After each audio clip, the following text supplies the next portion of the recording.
like to cook, you probably should not just eat unhealthy foods like cereals, like every day for breakfast. Maybe try like some eggs and sausages, stuff like that. Healthier stuff with protein.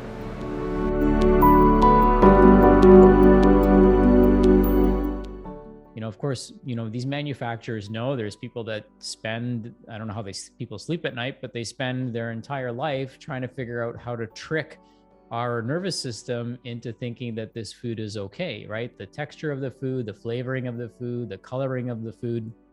But, it may trick our tongue, but it can't trick our cells. And so we have to recognize that as parents as well as, yeah, it's going to taste good. Yes, they're going to beg for it, because that's how these people get paid a lot of money to figure out exactly how to do that, how to trick our children into thinking that this is okay. And it's a legal form of drug dealing. It's not promoting their health. It's not promoting their wellness. It's not promoting good brain chemistry. It's just putting that food in their stomach. Sometimes, what they're eating is eating them from a form of inflammation, or it could be causing malnutrition. It could be causing leaky gut and all kinds of other issues for them. And they're not going to know why they feel the way they feel, because they don't have the wherewithal, right? They don't know why they feel tired all the time. They may not associate that with their food, because they're a bit conditioned to think that food is energy.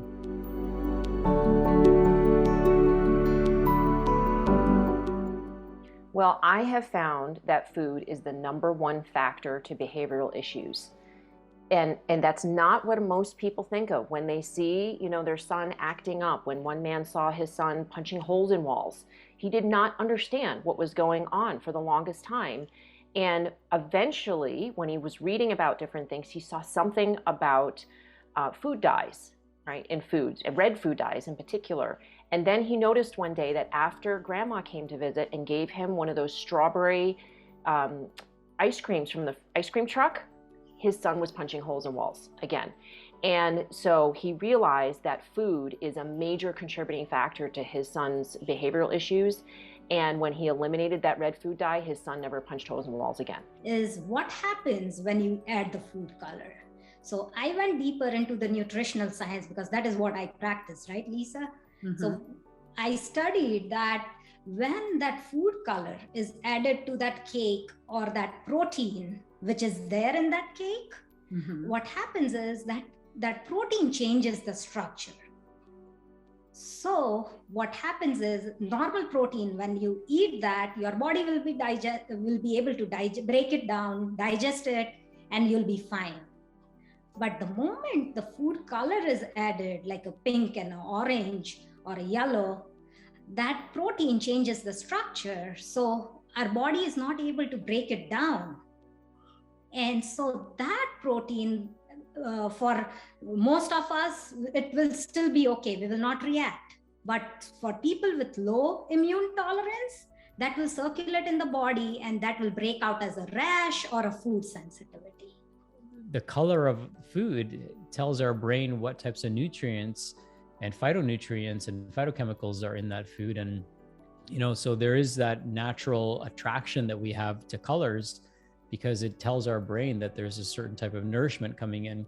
What's interesting about food dye is the word itself, right? Food dye. And so it's literally, toxic, and it's in the name itself, right? In the vibrational frequency of the word is the word dye. So we need to just start paying attention again to, the language that we're using around food and what it's doing to us. Kind of pay attention to, how were they born? Were they born C-section? Were they born vaginally? Were they breastfed? Were they not? Were they sick all the time? Were they on antibiotics?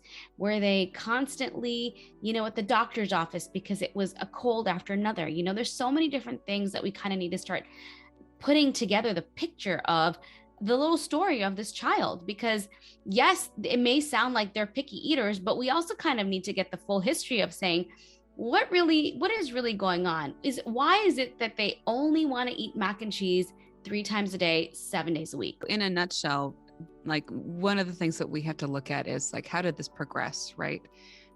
Because grandma didn't have these food sensitivities. She thinks we're nuts. She thinks we're oversensitive. Yeah. And, grandma got away with a lot. Eating potentially less nutrient dense foods, or eating, high fat, inflammatory stuff, smoking, and she did just fine. So what is the difference between grandma's generation and our little one's generation? And the biggest issue is that we are now several decades into this commercial food experiment that is completely unprecedented. And it really started post-World War II, when we suddenly had an oil surplus that had been going overseas as part of our defense efforts. It was like, well, what do we do with all this oil? Well, there's an exciting new field of plastics and chemical development. Let's see what we can do with it and how we can use this up.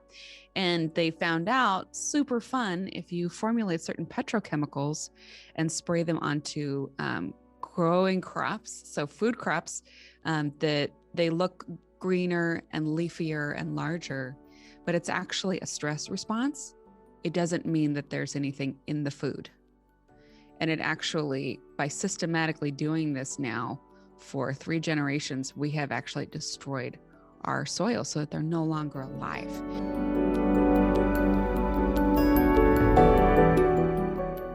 The problem with the low fat movement, taking the fat out of the diet, is one thing, and probably has its unique effects, which may not be good on our health.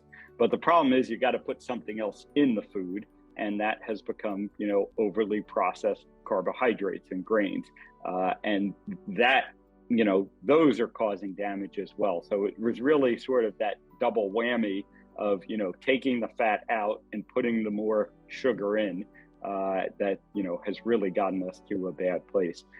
I agree with you. I don't really know what a whole grain is anymore, and where we would get it if we wanted to.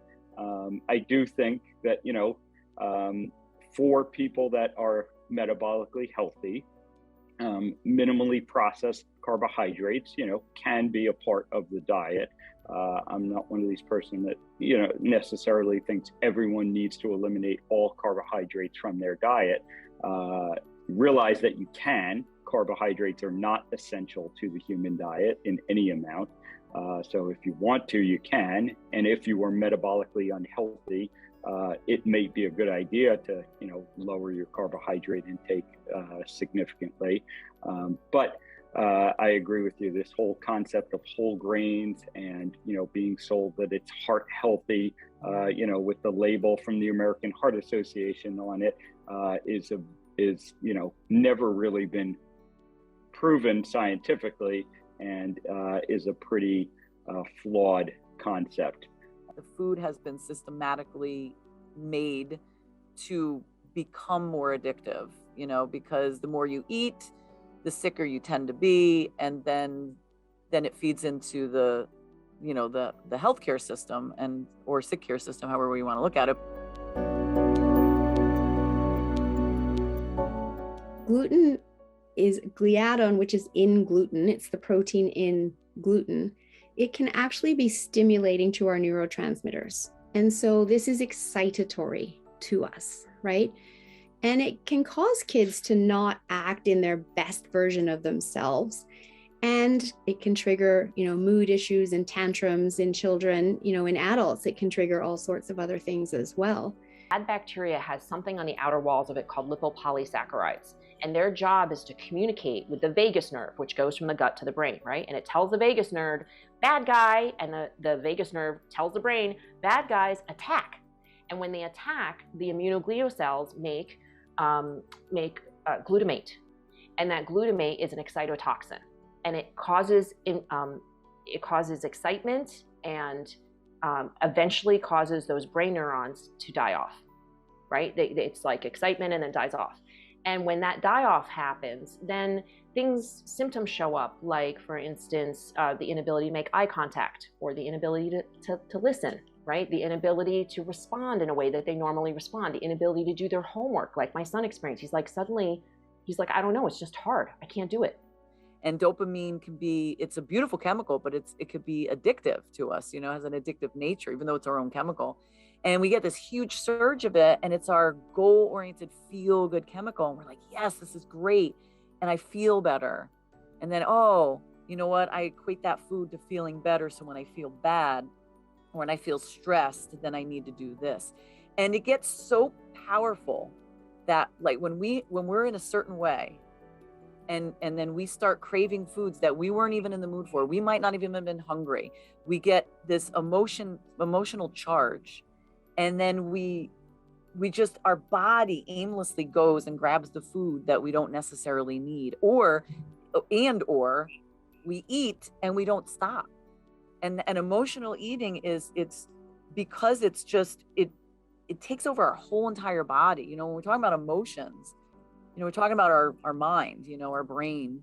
But when the emotions take over your whole entire body, it's like you literally feel it everywhere. So when you are emotionally eating, you literally lose control of what you're eating. Our kids are in an uphill battle. You know, sugar is refined sugar is infiltrating our children's lives, and it's found in 74% of packaged foods. And it's everywhere. I mean, unfortunately, our kids are getting 3 times more sugar than even the newer recommendations. And we know that the sugar is literally like a legal drug. When you eat sugar, studies have actually shown that it affects our brain just hours after sugar intake. And even they say after 12 days of sugar intake, they saw even major changes in the brain's dopamine and opioid systems.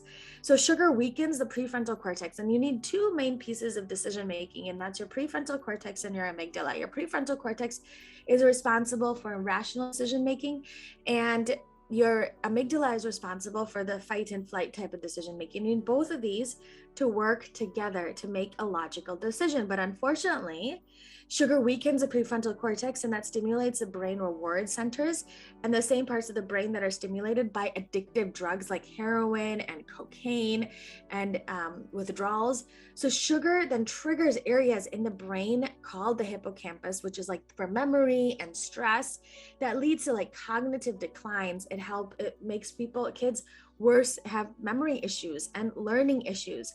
It causes inflammation. It makes them impulsive. It craves the wrong type of food, leads to fatigue, the brain fog, the anxiety, the mood swings, the ADHD, the behavior anxiety, sleep issues. So basically, it also increases the food intake and increases appetite. So again, that's just what it does to the brain. What it does to the body, it makes you crave it, right? It affects the body so negatively because it leads to increased cravings. Why? Right? We think, oh, they're having sugar. The kids love it. They love the lollipop. Just give them what they love. They want this. One bagel, like a typical bagel, has 48 grams of carbohydrates in it. And carbohydrates aren't bad and evil, right? Let's just make that clear. But the kind of carbohydrates and what they do in our body is what we need to pay attention to. So in this example, 48 grams of carbohydrates is equivalent to 12 teaspoons of sugar. Would you ever add 12 teaspoons of sugar to anything? I mean, obviously in like a cookie recipe, you're having 12 teaspoons at least of sugar in the whole recipe, but would you ever take a single serving of food and add 12 teaspoons on it? And that's just the bagel. That's not the jelly. That's not the, sugar-free or the low fat or whatever cream cheese, because there's fake sugars that go into that too, that cause a whole nother problem. And the juice. Okay, so that's not even counting those. So this is what it looks like. A little jar that's 12 teaspoons of sugar. I went to give a talk, and this forum was worldwide. People from all over. The University of Sydney was there, the University of Toronto, Harvard had representation there. And what they showed was how obesity and everything had changed over time. And the potato as a staple, the potato industry does not want to change the nutritional label. Every single potato and every type has a different label, and you see it on bread. And when I got back from that meeting, the thing that happened to me was that I got back from the meeting in the Netherlands. I brought back a low glycemic potato that had been proven through human body testing, and they shelved it. because sugar sells. When you're doing taste testing, people are taking one bite or a couple bites. They're not eating the entire thing. They're just having a couple bites. And over and over and over, what wins on the taste testing is the sweetest version. And I think that we have this innate, way back machine in our mouths that goes sweet equals carbs equals life, survival. So what the sweeter version would always win, always win, always win. So by the time you're going to market, you end up with this sweeter version.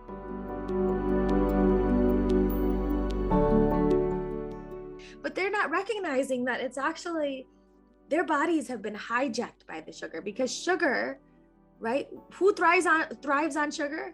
The bad bugs in the gut. That leads to bad bacterial overgrowth of these pathogenic bacteria and the yeast species, which then increase your sugar cravings, because that's what those bad bugs want for them to continue to thrive. So sugar drastically then also weakens your child's immune system, specifically right now in this time where there's lots of viral illnesses that we're worried about. I keep sugar far away from my family in any, no sugar, none of these refined sugars, and choose like honey instead. But again, it weakens our immune system. Gut health is, first of all, if whatever stage that you're in of your child, I highly recommend a couple things. If you're able to have this wonderful child who will eat fermented foods, go get them to eat it. That would be amazing. But let's be realistic. We have picky eaters, right? So even my kids are picky. And for me to sometimes say, I want you to eat sauerkraut, they're going to look at me and be like, Mom, you want me to do what? Right? It is an acquired taste. Fermented foods are a little tardier. They may not be into it. Now, our job as parents is to encourage it, right? Not just one time, not just one and done, continuously encourage to eat these foods.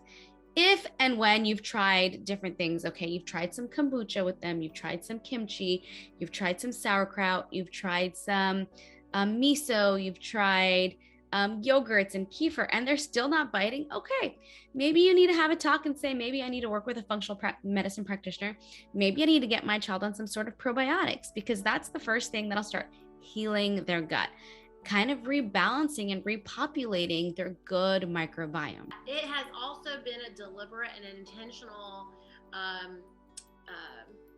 attack on the home and the power of women and mothers and families to be able to control the health of the family by making everyone believe that, it is dangerous to cook, you could burn the house down. When I say that if I wanted to break America, I would start with the family. Yep. Now, how do you break the family? Right? You start to make them into busyness. You start to educate them stupid. You start to put programs on TV that tell teenagers that mum is overbearing and dad's a wuss bucket, which is basically the role models now, when it wasn't. Mum and dad were very strong. They knew their roles. And I'm not talking about white supremacist sexism here. What I'm saying is we can have those values and choice, but they knew their place. And it worked very well. And the children were very secure in their family. And I'm not pretending it was all perfect. I know there was problems, but nonetheless, a strong family, strong community, strong community, strong society, strong society, strong nation. So if you want to destroy a country, and it doesn't take long, 50 to 70 years is not a long time for those that plan these things, you start breaking the family. So what's the solution? The solution starts, believe it or not, in your damn kitchen. If there's one thing that unites all men of mankind, it is food. If money collapsed or war, whatever it is, at the end of the day, you need food, shelter, and air and water, ultimately. And I'm a very, very good cook. And food is one of the things that brings people together. Now, therefore, we can use it. And sadly, and I know you know this, sadly, we have to start at what is food, because almost all of it out there that your good people have been eating cannot, once you define what food is, cannot actually be defined as food.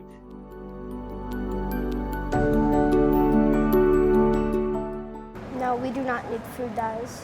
The chemicals that at restaurants that they make the food to make it taste yummier. We made Thai zoodle bowls with a sunflower butter sauce. It was really easy. The ingredients in the grocery store items aren't healthy, so you learn to make healthier stuff for you. Always try your best to make new foods that you would think you might like and that you can eat.